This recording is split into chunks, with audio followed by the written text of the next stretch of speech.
And as we witness this moment, I want to note that during the Carter presidency, the United States was not involved in any military conflict.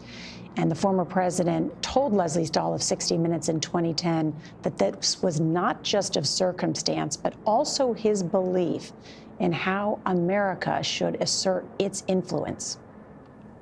We went through 4 years. We never fired a bullet, we never dropped a bomb, we never launched a missile. Because of your religious views? That's part of it, because I felt that our country should be, as a superpower, the champion of peace. And some people will criticize that, have criticized that attitude, as saying that in Jimmy Carter's time we didn't look as strong.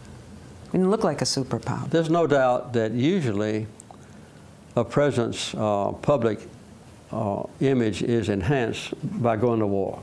That never did appeal to me. And yet on that note, too, about what Leslie brought up, did people view him as a strong president? No, because our economy wasn't doing well. We had double-digit inflation, long gasoline lines. As we've just learned about 2024, the economy matters mightily, and President Carter didn't have a good hand with that, nor did Gerald Ford, who was trying to promote whip inflation now and wearing buttons. It was just that moment in America. But look at what Carter started doing. I mean, he created a Department of Energy, a Department of Education, started FEMA, was the first president to denounce apartheid in South Africa, and first president to go to Nigeria, and mainly he promoted human rights in our foreign policy, and that's how he won.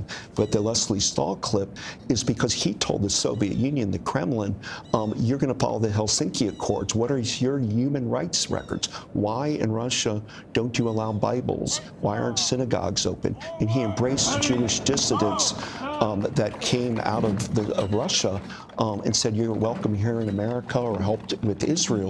So he frightened the Soviet Union because of his human rights approach, while he was also increasing military budget, but never brought us to war. If only the economy would have been better, and alas, the hostages, if they would have been released before the 1980 November 4th election, it may have been different, but Reagan had developed quite a bit of steam by the fall. What about that, John Dickerson?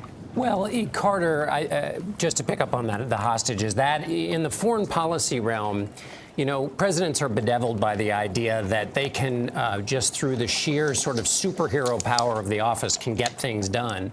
And Carter benefited from that and also was harmed by it. Let's look at two instances in the Middle East. On the one hand, the Camp David Accords, by all account, both Menachem Begin and Anwar Sadat, took place because of Carter's iron will, because he made them happen. And that is an act of personal diplomacy that's at the top of the rank.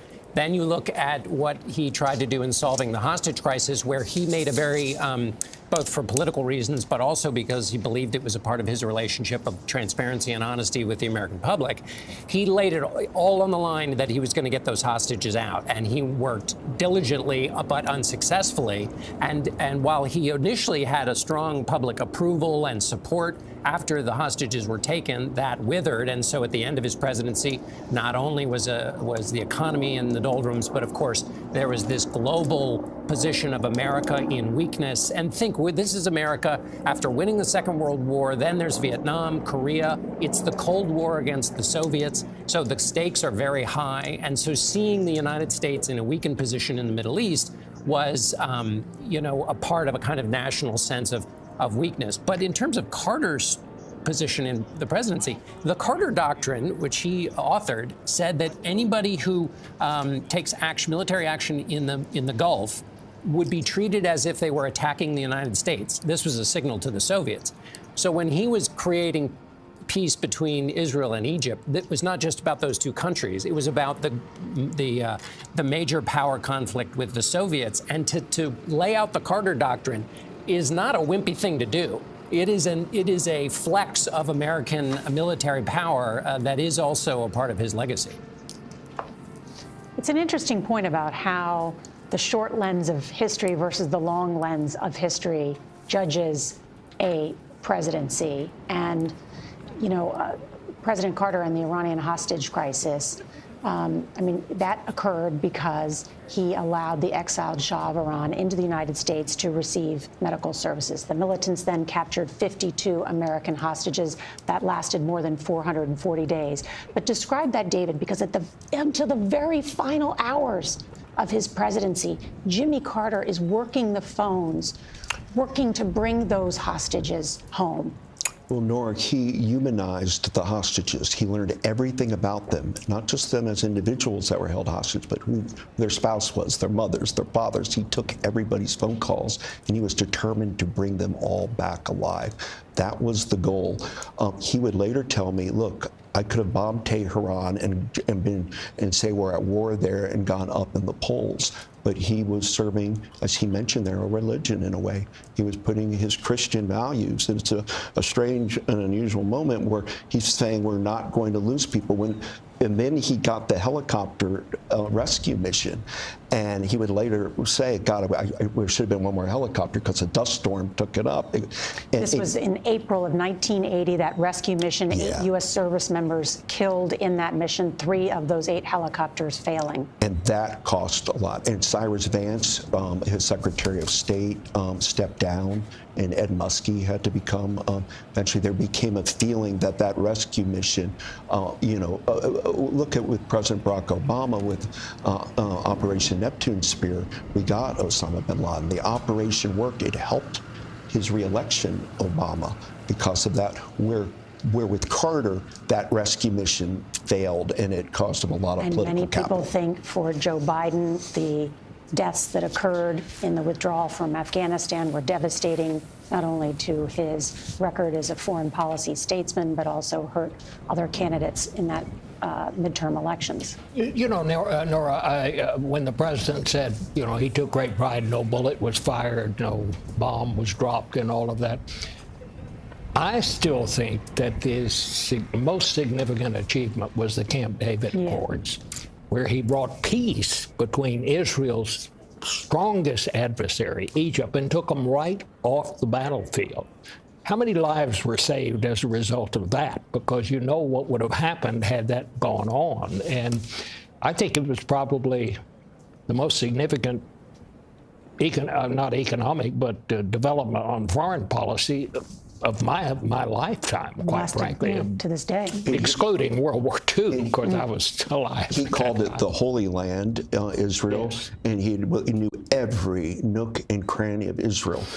2 maps he would keep of Israel and the Middle East and of Alaska for saving the public lands. And he was a bit of a micromanager engineer. I know that's the rap on him, but he knew everything from a biblical point of view in Israel and Egypt. He knew the whole backstory up into modern history.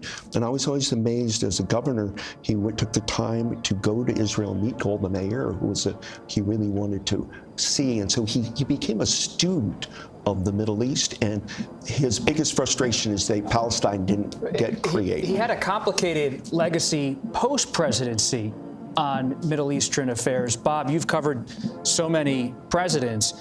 What did they think about former President Carter continuing to wade into that issue and to, at times, criticize the Israeli government, weigh in on foreign policy? When it came to the Middle East, he was not some kind of quiet presence on foreign policy. But they didn't always like it.